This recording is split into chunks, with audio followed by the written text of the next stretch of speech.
Alô, alô, gente boa de Deus. Nós continuamos hoje aqui, é a nossa sequência de Mateus no parênteses que eu abri para introduzir as parábolas de Lucas 15, 16, 17, 18, 19, uma série de parábolas que só tem em Lucas e que não existem em Mateus nem em Marcos. Como em várias ocasiões, no início da exposição de Mateus, eu evoquei textos de Marcos e passamos algum tempo neles porque eles estavam melhor explicitados em Marcos do que em Mateus. E já fizemos isso com Lucas e agora vai ser um período mais longo, porque essas parábolas são fundamentais. Elas têm a ver com a resposta de Jesus ao mau humor da religião em relação à graça, à compaixão, à misericórdia, ao acolhimento, à inclusão daqueles que eles, religiosos, do tipo fariseus e acadêmicos teológicos e achando que são profissionais do conhecimento de Deus ou profissionais da revelação de Deus ou indivíduos que pelas suas obras religiosas, pelos seus feitos litúrgicos, culticos, sacrificiais, pelo seu dinheiro, pelo seu dízimo, pelas suas entregas materiais, humanas, adquiriram posições especiais diante de Deus e começam a se sentir gestores das coisas e da representação e do nome de Deus e da ideia de Deus e do pensamento de Deus e até supostamente são os que permitem as manifestações de Deus, porque ai de Deus se fizer o que eles não gostam. Aí nós já mostramos que toda essa sequência de parábolas decorreu dessa murmuração desses religiosos contra a amizade de Jesus com os pecadores. A grande ofensa que eles fizeram a Jesus em relação aos pecadores foi dizer que ele era amigo de pecadores. Esse é um amigo de pecadores. O que para mim é o mais lindo de todos os títulos, é amigo de pecadores. Porque aí eu tenho chance. Se ele é amigo de pecadores, ele pode ser meu amigo. Se ele é amigo de pecadores, ele pode sorrir e gargalhar comigo as alegrias do Pai nos nossos encontros. E na leveza com a qual eu me coloco diante dele, sabendo que como ele é meu amigo, eu estou abraçado, incluído, aconchegado, perdoado, posso deitar a cabeça no seu peito, como ele mesmo dissera, eu já não vos chamo servos, eu tenho vos chamado amigos, porque tudo quanto eu ouvi de meu Pai, eu vos tenho dado a conhecer. Por isso é que eu vos chamo amigos.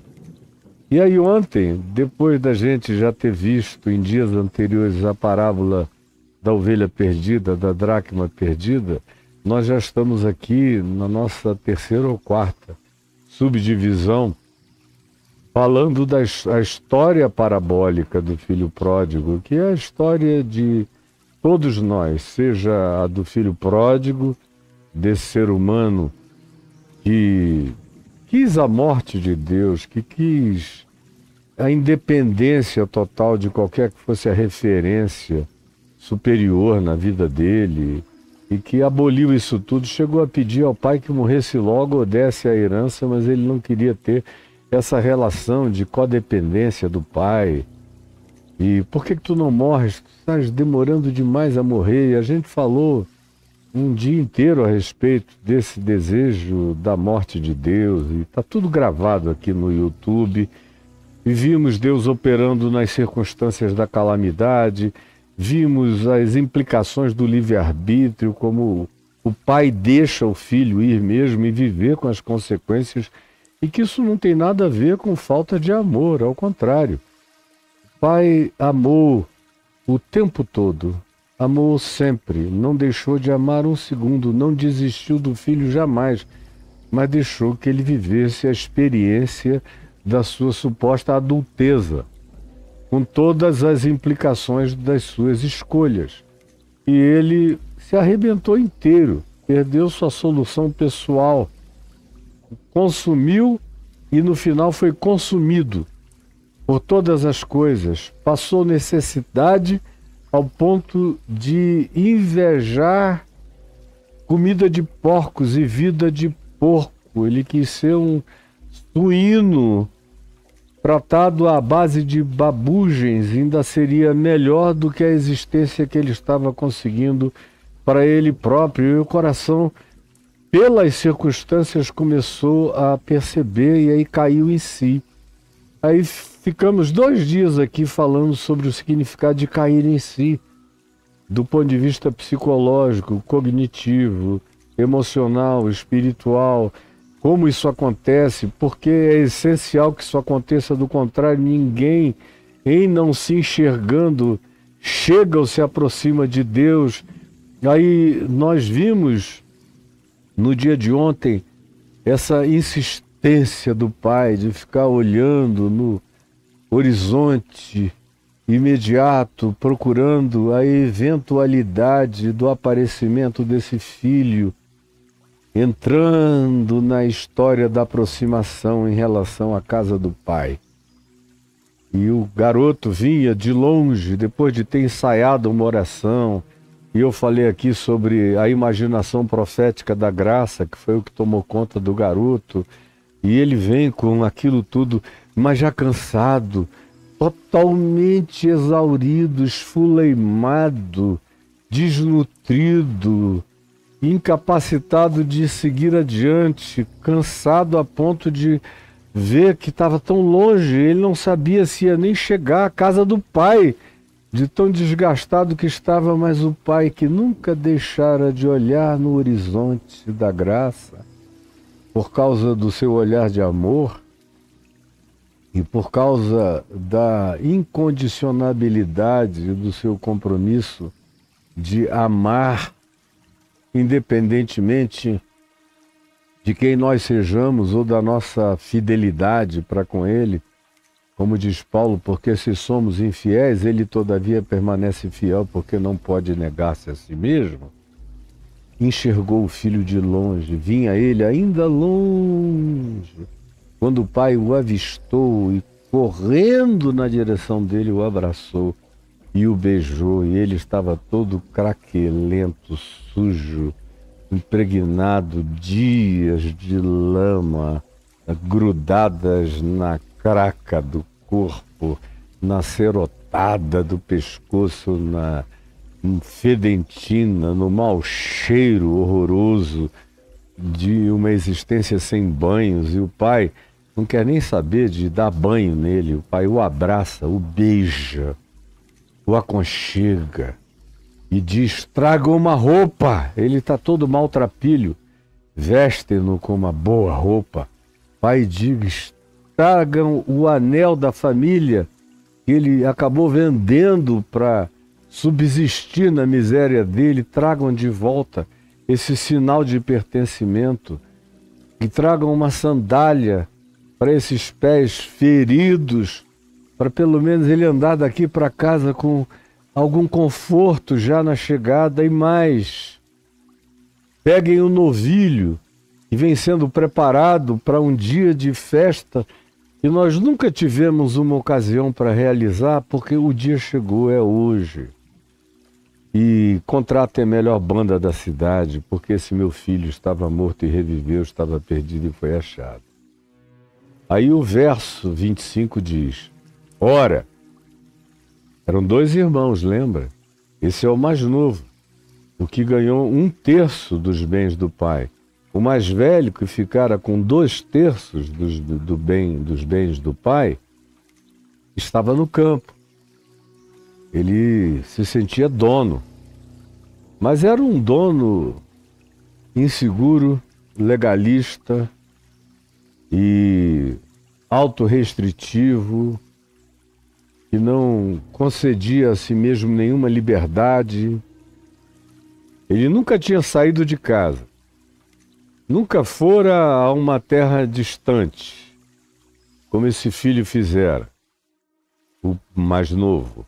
Nunca usara seus bens e recursos e posses para se distrair, para se alegrar, para festejar, para promover uma comunhão, um encontro de amigos, de reunião fraterna, nada.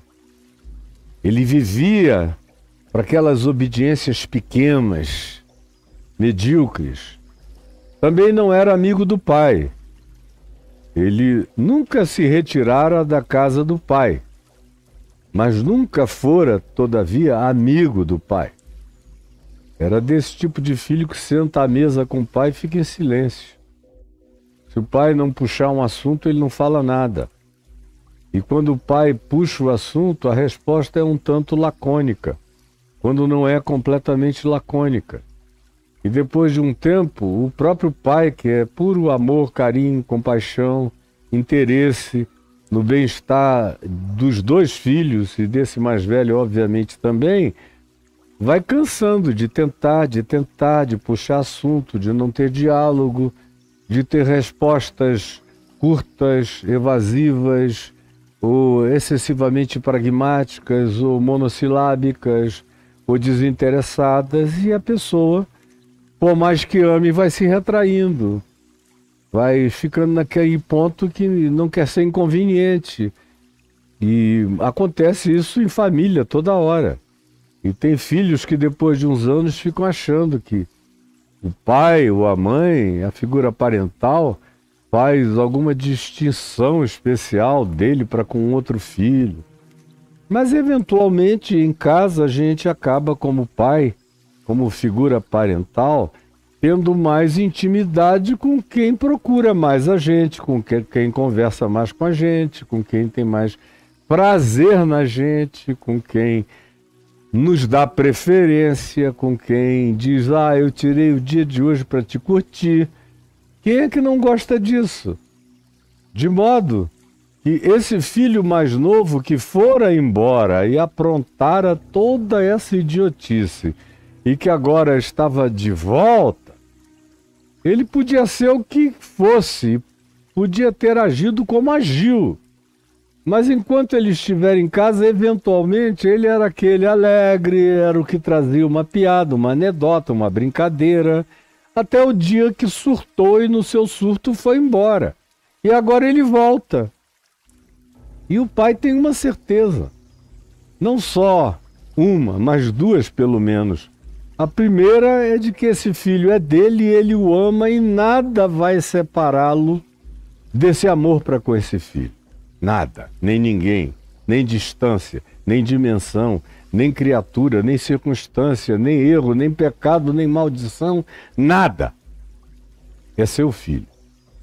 E a segunda coisa é que tem acontecido o que quer que tenha acontecido, a volta daquele filho era também a volta de diálogos, de amizade, de confabulação, de mais leveza, de mais companhia, de mais possibilidade de entretenimento relacional, como em geral acontece nas famílias, e quem quer que ofereça isso aos pais, recebe, se os pais forem minimamente saudáveis, mental e emocionalmente saudáveis, tem uma resposta de reciprocidade, uma resposta melhor.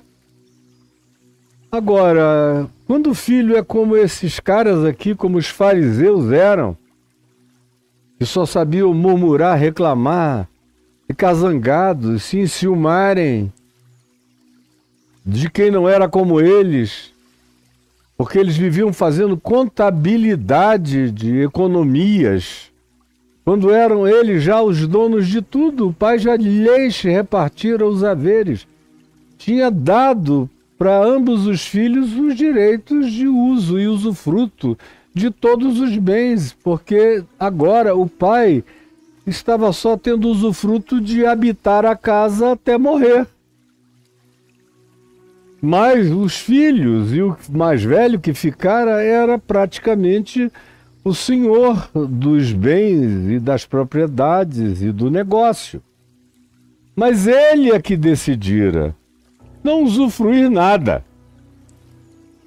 Eventualmente, ele passava o dia pensando naquele irmão que tinha ido para a terra distante.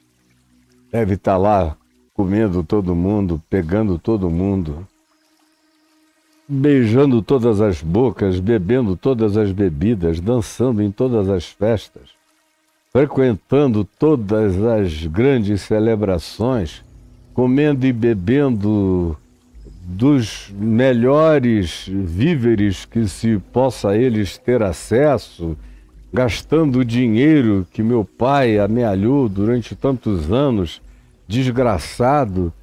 E eu estou aqui no trabalho porque eu vou fazer esse negócio ficar muito maior. Sem saber, ele competia não só com o irmão, mas competia com o pai. Como tem muito filho que desgraça a vida competindo com a figura paterna ou com a figura materna. Eu vou ser melhor que papai, eu vou fazer o negócio crescer mais, eu vou ter mais dinheiro, eu vou ter mais conforto, eu terei mais bens. Ele me deu isso e está pensando que eu sou apenas um herdeiro. Eu vou provar para ele que, para além de ser um herdeiro, eu sou um cara com muito mais competência do que ele. Eu vou quadruplicar esses bens, ele vai ver. Quero que ele esteja morto para ver a minha superioridade sobre o meu irmão e também sobre ele próprio, meu pai. Que eu, de fato, fiz as coisas aumentarem. Esse é o irmão mais velho.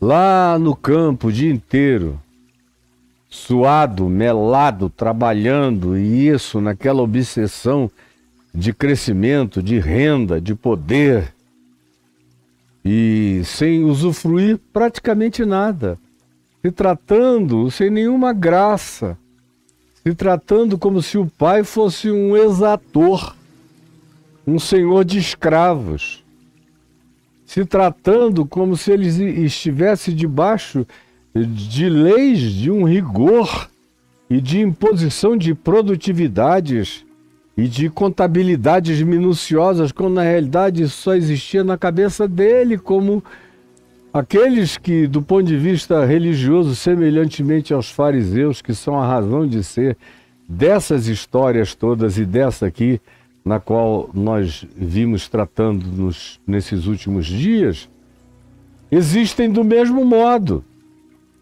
Não usufruem o amor de Deus, a graça de Deus, o perdão de Deus, a liberdade de Deus, a amizade de Deus, a intimidade de Deus, a leveza de Deus, a gargalhada de Deus, a alegria de Deus. Não usufruem nada. É gente mal-humorada, casmurra, vigilante, tem raiva dos irmãos, dos outros, dos diferentes, tem raiva de qualquer noção ou perspectiva ou traço de acolhimento divino em relação àqueles que eles pessoalmente odeiam, não acolhem, abominam, julgam, em relação aos quais se sentem superiores e supremacistas.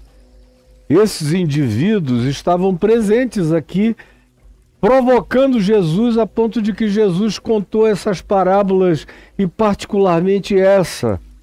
E a pergunta que eu deixei ontem no ar foi, de fato, não foi uma pergunta, eu deixei uma asseveração, uma afirmação, uma assertiva, dizendo que os religiosos, em geral, não conseguem participar da alegria da festa do Pai.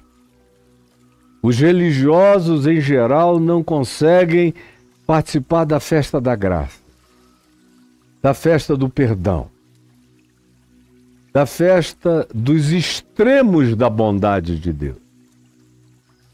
Não conseguem aceitar o extremo do amor unilateral e do perdão unilateral do pai, que não quer saber do discurso de falência do filho que voltou arrebentado, não quer saber de nada, interrompe tudo, cobre tudo, não manda batizar, lavar, sepultar na água, enxugar, esfregar para vestir depois, não. Veste sujo, cobre logo. Deixa o rapaz saber que, independentemente de qualquer coisa que ele possa fazer para melhorar, ele já está perdoado, já está vestido, já está coberto, já está pertencendo, já tem um sinal, já tem conforto, tem sandália para andar o resto do caminho até em casa. E lá o que o espera é um novilho cevado, é um banquete, é a melhor banda da cidade, é a alegria da reunião dos amigos e de todo mundo que se importava com aquele homem pai e com a alegria e com a felicidade dele. Todo mundo reunido, mas o filho mais velho estava longe. E o verso 25 diz: ora, o filho mais velho, que representa aqui os fariseus, os escribas, os que diziam, esse aí é amigo de pecadores, recebe pecadores e come com eles, se banqueteia com eles, não se sente mal do lado deles, é amigo deles. Que coisa mais nojenta! E Jesus está dizendo, olha, eu só estou expressando o amor do meu Pai, que vocês chamam de Pai de vocês, que vocês chamam de nosso Deus. E vocês não toleram a manifestação do amor do meu Pai me atravessando em favor desses seres marginais que vocês desprezam.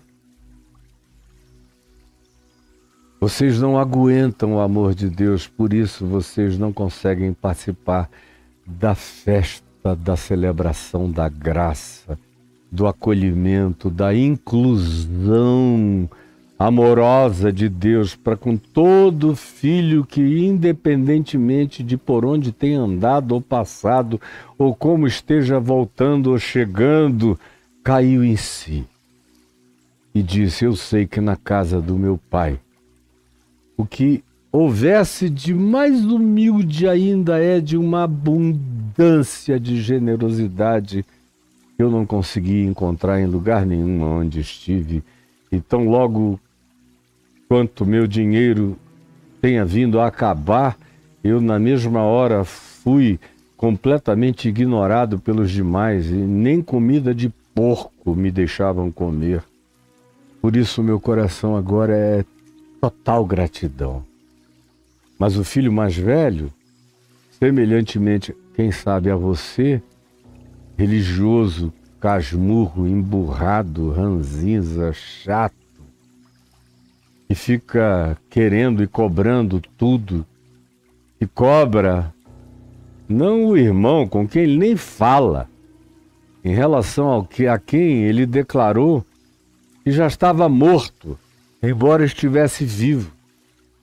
E embora ele não parasse de pensar no que o irmão poderia estar existindo, fazendo, para ele aquela era uma figura morta. Ele queria que estivesse morta para o coração do pai também. E ficou com ódio desse irmão ter caído em si, voltado, e com mais ódio ainda do pai o ter recebido. Sem quarentenas, sem punições, sem disciplinas eternas, sem ameaças, sem assunto de reprovação. Ao contrário, tudo no abraço, no acolhimento e na validação do amor que não pergunta nada a quem já chegou com o coração totalmente arrebentado de arrependimento, de metanoia, de mudança de mente, já tinha caído em si e entendido a sua própria idiotice. Quem já entendeu não precisa de questionamento. E é assim que o pai faz. Mas é assim que o filho mais velho, que os religiosos, que os fariseus, que os que se sentem donos das coisas de Deus não conseguem fazer. O filho mais velho estivera no campo. O campo pode ser o campo da fazenda, o campo missionário, o campo, qualquer campo. Era tarefa, era trabalho, tudo era compromisso, tudo era neurose, tudo era angústia, tudo espero que Deus esteja contabilizando tudo isso mais e mais e mais, vendo a minha superioridade, eu que estou aqui, eu que fiquei. E ele que estava no campo, quando voltava para casa, também vindo ainda de longe, veio chegando, sentindo que tinha uma dinâmica, um movimento diferente e estranho. Na casa do pai. O que será que está acontecendo de alegria na casa do meu pai? É o que vem ele perguntando. Não tem nenhuma razão para estar alegre. Eu volto do campo todo dia e nunca tem festa nenhuma, nem movimento algum. Por que hoje? Porque hoje, quando ele chega, se aproxima mesmo da casa, ele ouviu a música da melhor banda da cidade. Falou, não é possível, contrataram essa banda. Qual é a ocasião, qual é a surpresa? Não é nem meu aniversário. O que será? Aí viu as danças. Homens e mulheres dançando, gente bem vestida, bonita, celebrando, com alegria, e comida em abundância passando, e o pai que não cabia em si, em alegria, como se estivesse festejando com anjos. Ele vê aquilo tudo e chamou um dos criados. Um dos criados. Porque ele tinha criado. Ele mantinha tudo na base da subserviência, da diferença, da separação, do apartheid, do eles lá e eu aqui. Eram criados. Chama um dos criados e pergunta: o que é isso? Que história é essa? Como é que eu saio de manhã e tá tudo normal e eu volto agora à tarde e tá essa festança, com essa celebração, e meu pai tá tão alegre que parece embriagado de felicidade. O que é isso? E aí o criado lhe informou: é que voltou o teu irmão. E teu pai ficou feliz. E mandou matar o novilho cevado. E promoveu essa festa. E trouxe esses convidados porque o recobrou com saúde, intacto, arrebentado, lanhado, fedido, como se dizia antigamente na minha infância, estoporado, mas inteiro. E ele está feliz, essa é a razão da festa. E esse rapaz, quando foi informado de que tudo estava bem, ficou com ódio. Porque ele queria que tudo tivesse dado errado para o irmão. Ele não podia admitir que uma pessoa tão diferente dele, tão estranha aos modos dele,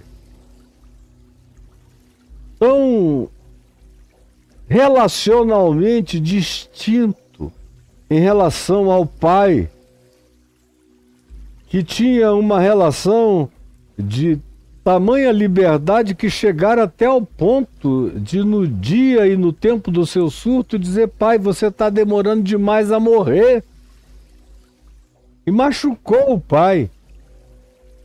E foi-se da casa do pai, como vocês já ouviram a história, com várias repetições da minha parte enquanto eu narro. E agora esse garoto volta com saúde e é recepcionado com essa festa de anjos, com essa celebração da graça. Meu pai só pode estar doido, ter pedido as referências. Só pode ser um pai perdulário, que não se importa com o que perde, nem tampouco pune os filhos que no seu afã de autoliberdade torraram tudo, gastaram tudo, perderam tudo, voltaram esfuleimados e são recebidos com compaixão, com perdão, com graça, com misericórdia, com acolhimento, com celebração, sem que esse assunto seja repetido até a exaustão ou a loucura. Era o que eu faria se eu fosse Deus, se eu fosse pai. E aonde quer que eu estou, é assim que as coisas são. Como todo bom crente diz e afirma, e você também, igualmente. E quando eu digo você também igualmente, é porque eu conheço gente que explicitamente no curso desses 51 anos de pregação do Evangelho, em julho, no dia 18, eu farei 52 anos pregando essa palavra, essa graça, falando desse mesmo amor. Eu já ouvi pessoas durante esse tempo me dizerem explicitamente: olha, eu me identifico na parábola do filho pródigo, é com o irmão mais velho. Eu acho uma injustiça, Caio, uma injustiça de Deus ou daquele pai. Eu acho uma injustiça de Jesus contar essa história sem nenhuma punição para aquele filho que foi embora, como se ter se arrebentado todo, ter ido parar numa disputa de babugens com porcos na pocilga já não fosse uma disciplina esmagadora da existência. Não, para essas pessoas não. E me dizem, eu não consigo tolerar. Aí você vê, tem sempre alguma coisa de comparação com elas. Eu, por exemplo, estou aqui, eu me mantive virgem todos esses anos. Eu podia ter dado à torto e à direito. Ou eu podia ter comido, pegado para todos os lados, mas eu fiquei aqui no trabalho, no campo, na ação missionária, no grupo, na congregação, no serviço, na entrega, sem me alegrar com nada, fazendo jejum de felicidade. Não, eu me identifico com esse cara. Como eu já vi pessoas também me dizendo, e eu falei isso agora, quando em Mateus eu abordei a parábola daquela contingência dos trabalhadores da última hora, que receberam a mesma coisa daqueles que começaram a trabalhar às 6 horas da manhã, os que chegaram às 5 da tarde receberam a mesma remuneração e ficaram com ódio do dono do campo, e aí ele tem que dizer, escuta, eu não fiz injustiça a vocês, eu combinei 1 denário, paguei 1 denário, os outros todos vieram sem combinar nada comigo. Então, da minha parte, você recebe, no mínimo, o combinado, o que é justo. Agora, eu tenho o direito de fazer o que eu quiser do que é meu, não estou roubando ninguém, não estou tirando nada de você para dar para os outros. Então, porque eu sou bom, você é mau? Porque eu sou bom, você é mau? Porque eu sou bom, você é mau? Você quer que eu me nivele por baixo como você e fique mesquinho como você? Não, eu não virei exator nem senhor de escravos, eu sou pai.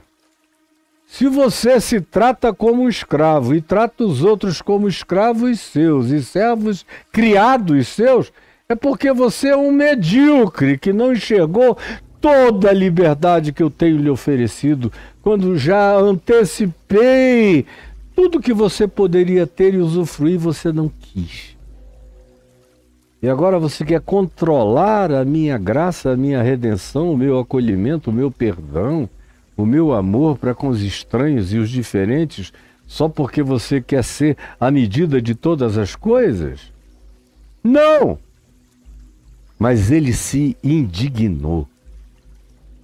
Indignou, ficou com raiva de Deus, com raiva do Pai, com raiva de Jesus, com raiva do irmão. Ele queria que tivesse apenas da parte dele chegado alguma notícia por algum viajor estranho e anônimo de que esse filho tinha morrido e sido sepultado no buraco dos porcos. Essa era a notícia que ele queria ter tido. É por isso que esse tipo de gente fala tanto em disciplina, fala tanto em julgamento, fala tanto em inferno, fala tanto em diabo, fala tanto em condenação, fala tanto em julgamento, fala tanto que não há perdão, despreza tanto qualquer um, mesmo o irmão, mesmo que tenha nascido na casa dele. Se virar gay, é um perdido. Se virar lésbica, tá no inferno. Se virar qualquer outra coisa que não passe no exame da linha moral da religião, é um indivíduo reprovado para sempre. E que não tem lugar no coração de quem quer que seja sério para com Deus como ele o era. É uma coisa horrorosa ver que é exatamente isso que é praticado e continua sendo. Foi praticado contra Jesus nos dias de Jesus e continua sendo praticado depois de Jesus ter ensinado tudo o que ensinou, nada mudou. E esses supostos filhos, que nunca foram a lugar nenhum, mas viveram mais distantes do que o filho que se afastara para um lugar longínquo, porque aquele filho se distanciou no espaço-tempo. Mas esse aqui se distanciou na existencialidade, na relacionalidade. Ele encontrava com o pai toda manhã e sacudia a cabeça para ele toda noite. Mas não tinha nenhuma intimidade, não tinha nenhum prazer, tudo era formalidade. Bom dia, pai. Estou indo para o campo trabalhar.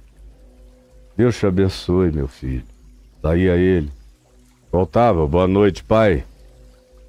Voltei do campo, vou tomar banho e vou dormir. Amanhã começa cedo. Deus te abençoe, meu filho. Assunto nenhum, interesse nenhum, coisa alguma lhe despertava o desejo de aproximação, dialogabilidade, relacionalidade, amizade, proximidade daquele pai, de modo que ele conseguira, não indo a lugar nenhum, ficar tão distante do pai que o pai nem nele tinha tempo para pensar, porque ele era tão absoluto em relação ao seu pai, que o pai dizia, deixa ele ficar aí, ele é um desses 99 que não necessitam de arrependimento. Ele é uma das 9 dracmas que acham que não se perdem de nada porque estão guardadas na gaveta fechada. Ele é esse filho que não vai a lugar nenhum, mas nunca chega perto do coração do Pai, do coração de Deus, como a maioria dos religiosos, como a maioria dos fariseus. Indignou-se e não queria entrar.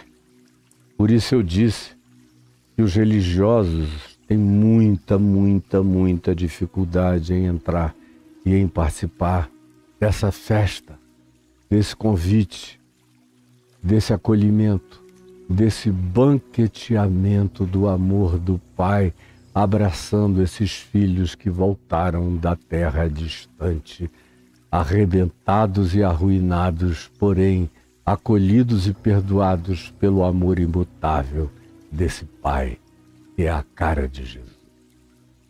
Indignou-se e não queria entrar. É por isso que ficam fora. É por isso que Jesus disse a eles, aos fariseus, Em verdade eu vos digo que muitos publicanos, pecadores, marginais, meretrizes, prostitutas, seres invisibilizados, tomarão lugar à mesa no banquete do meu Pai, enquanto vós, os chamados filhos do reino, que nunca saíram de casa, ficarão de fora. E ficarão de fora porque não quiseram entrar na festa quando a porta estava aberta e todo mundo sendo convidado para vir. Eles, todavia, disseram: nós não queremos fazer parte disso aí. Jesus disse: e depois, quando a porta fechar, não adianta mais bater, porque essa porta da graça está aberta todo dia. E vocês não querem entrar por causa do juízo que vocês têm contra aqueles que vocês possam encontrar lá. Vocês declararam que são irmãos mortos. Então, como para o Pai eles estão vivos, porque para o Pai todos vivem, como Jesus ensinou, quem declara o seu irmão morto fica de fora da festa que o Pai deu para colher o que estava morto e reviveu, o que estava perdido e foi achado. Ficará de fora desse regozijo, e ali haverá choro e ranger de dentes.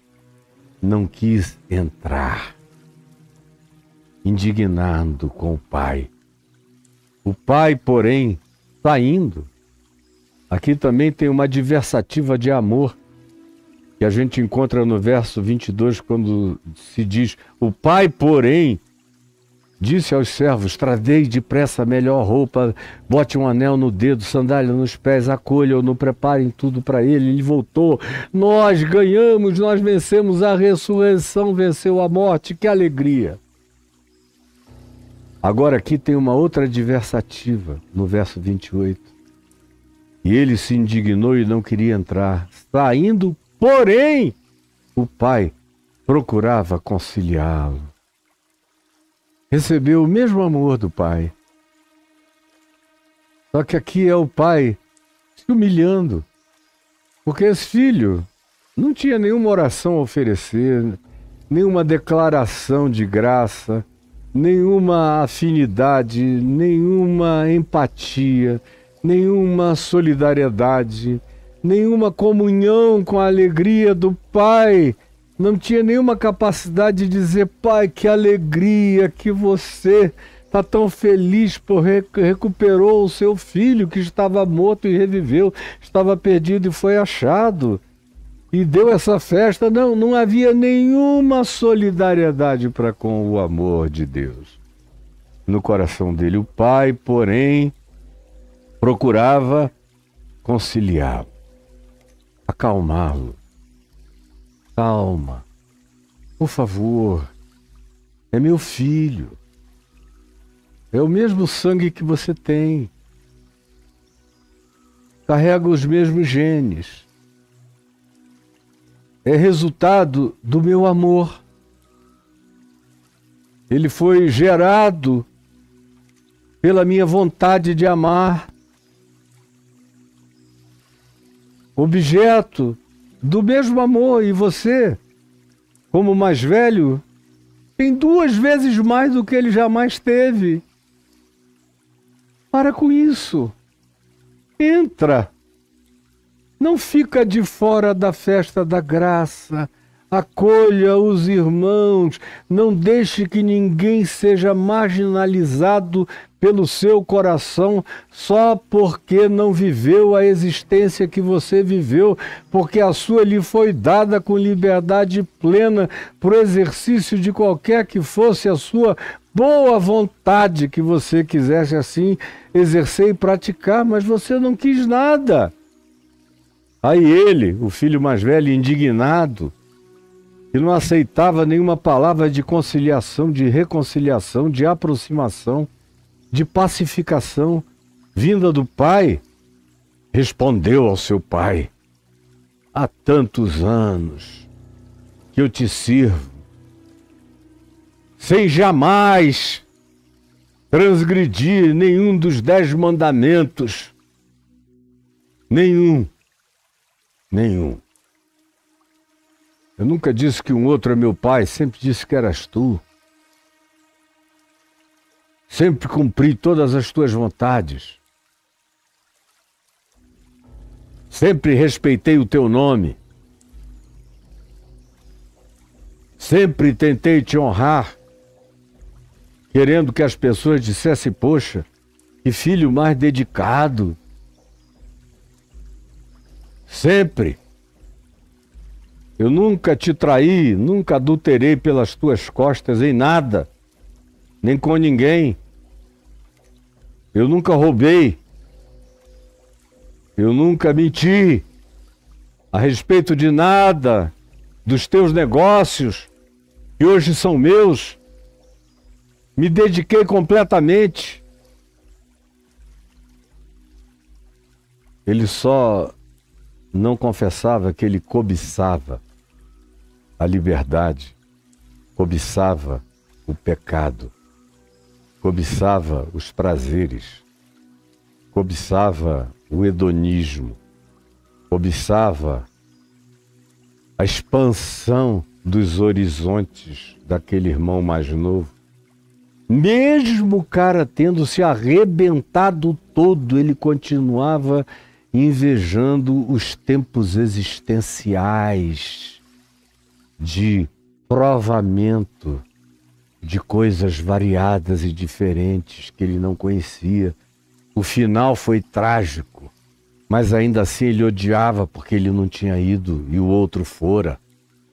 E ele diz, eu te sirvo há tantos anos, sem jamais transgredir uma única ordem tua, e tu nunca me deste um cabrito sequer para eu me alegrar com os meus amigos. E o pai perplexo porque todos os cabritos eram dele. Todos os bois, os novilhos, todos os campos e pastos, todas as propriedades, tudo era dele. Já desde que aquele irmão provocara isso, quando pedira que o pai antecipasse a herança, já que demorava a morrer, tudo foi repartido entre ambos. E o tempo que o outro ficou longe, queimando e consumindo tudo, era o tempo que ele podia ter usufruído o que ele quisesse, com moderação, com calma, com sabedoria, com liberdade, e não precisaria jamais de coisa alguma, a não ser manter um mínimo de relacionalidade livre, sem peso com o pai. Mas ele olhava para o pai apenas como aquele ser inatingível, implacável. Ele tinha uma outra projeção do pai, era como naquela parábola que a gente vai encontrar em Mateus, no capítulo 24, parábola dos talentos. Capítulos 24 e 25 tem uma série de parábolas. E a dos talentos, tem lá uma figura que recebe um talento só e senta em cima, cava um buraco, senta em cima e esconde. Porque a concepção que ele tinha daquele que dera a ele o talento de graça e dissera, pode viver com a liberdade que você queira, multiplica, faz o que você quiser, eu te dei esse talento. Ele cavou um buraco, sentou em cima, e quando chegou o dia em que aquele que dera a ele o talento se aproximou e perguntou, escuta, cadê o talento que eu te dei? Eu te dei um. Cadê? Aí ele disse, não, eu fiz um buraco, sentei em cima, eu sabia quem tu eras, sabia que tu cobras até o que tu nunca deste, tu demandas o que tu nunca entregaste, e que tu és mal por natureza intrínseca, e eu tive medo de ti. Por isso está aqui, toma o que é teu e sai de perto de mim. E Jesus disse que esse também é um servo mau. Maldade, do ponto de vista de Jesus no Evangelho, não tem muito a ver com o que o indivíduo fez de errado com o corpo dele, com a vida dele, no âmbito dos limites da idiotice dele. O mal é aquele que recebe tanta graça e trata o Deus da graça como se fosse um diabo, transferindo ou projetando para ele as piores perspectivas e percepções, como se ele fosse um perverso que não tinha nenhum interesse na felicidade de ninguém e que fosse cobrar tudo como um exator perverso e que receber alguma coisa dele ao invés de ser bom era um perigo. Está aqui esse filho jogando na cara do pai: tu nunca me deste um cabrito para eu me alegrar com os meus amigos. E o pai disse: meu filho, eu te dei tudo. Tudo que é meu é teu. É uma coisa que Paulo diz, escrevendo aos Coríntios, e que os crentes não entendem nunca. Nunca. A mesma coisa que o pai diz aqui, Paulo pega isso aqui e transforma numa consciência. Ele tenta apresentar à igreja em Corinto, dizendo: pois tudo é vosso. Tudo é vosso. Primeiro ele diz: todas as coisas foram criadas por amor de vós. Pois tudo é vosso.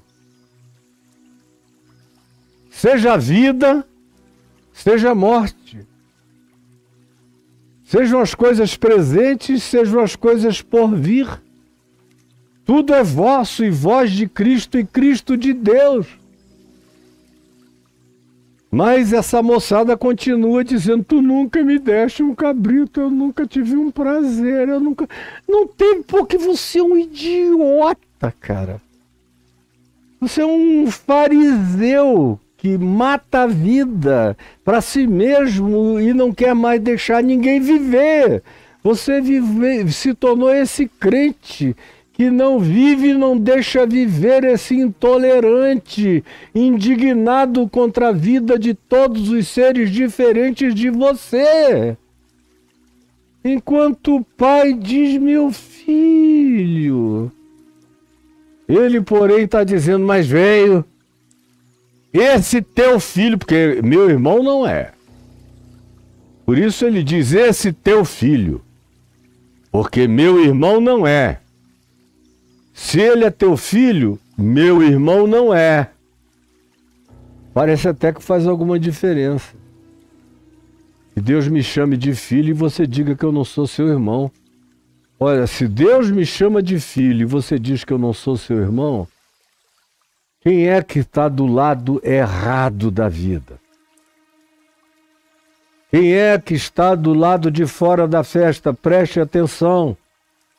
Se Deus me chama de filho, mas você não me considera seu irmão, quem é que está do lado de fora da festa do Pai? É quem, mesmo tendo pecado, voltou arrependido e agora usufrui da graça de Deus, ou você? E ouvindo e acusando Deus de ser pai de quem você não gosta, chama esse de teu filho para Deus, mas não é teu irmão. Ora, se os que são filhos de Deus não são seus irmãos, você é o quê? Você está de que lado da vida? Você está na festa ou está na antifesta? Da infelicidade, como esses fariseus viviam e a maioria dos religiosos que carregam o mesmo espírito, praticando as mesmas coisas e chamando o outro de teu filho para Deus, mas não de meu irmão. É teu filho, mas não é meu irmão. E aí é onde o perigo mora, porque se eu sei que alguém é filho de Deus, mas eu digo que não é meu irmão, eu me excluí da graça, eu fiquei de fora da festa do banquete eterno. E é o que Jesus ensina aqui, em parábolas, essa noção de uma profundidade simples e absoluta. Ora, veio esse teu filho, que desperdiçou os teus bens com meretrizes, e tu mandaste matar para ele o novilho cevado, e nunca mandaste matar um cabrito para eu me alegrar com os meus amigos. Meu filho, o que é isso? Como você é tão cego, como você ficou assim, tão estupidificado, meu filho. Tudo que é meu é teu. E tu estás aqui, sempre estiveste aqui. Não usufruíste nada porque a tua mente é fechada. Tu te proíbes de viver. Mas tudo que é meu, eu já te dei. Já compartilhei, já abri a porta da graça para você. É que você não entra, não sai, não vive, não deixa viver. Entretanto, meu filho, olha o pai falando. Entretanto, meu filho, era preciso que nos regozijássemos. E ele tenta incluir esse filho aqui por último. Era fundamental, era importante que nos regozijássemos. Na tentativa de conciliação, até o fim ele tenta incluir esse filho mais velho na alegria do reino de Deus, mas o cara não quer. Mas o pai insiste. Era preciso que nos regozijássemos. Era preciso que nos alegrássemos. Porque esse teu irmão, que é obviamente filho do pai, mas o pai diz, olha, estou te dando uma chance, uma adversativa da graça em teu favor. Olha essa adversativa do meu amor. Quando ele diz, entretanto, era preciso que nos regozijássemos e nos alegrássemos, porque esse teu irmão, teu irmão, você não quer admitir? Mas não faça isso não, porque se você disser esse teu filho e não esse meu irmão, e se você não admitir que todos os meus filhos deveriam ser seus irmãos, você está se excluindo da minha paternidade por você mesmo. Não sou eu que estou te excluindo, é você que se auto-exclui. Quando não acolhe os irmãos, você se exclui do amor de Deus.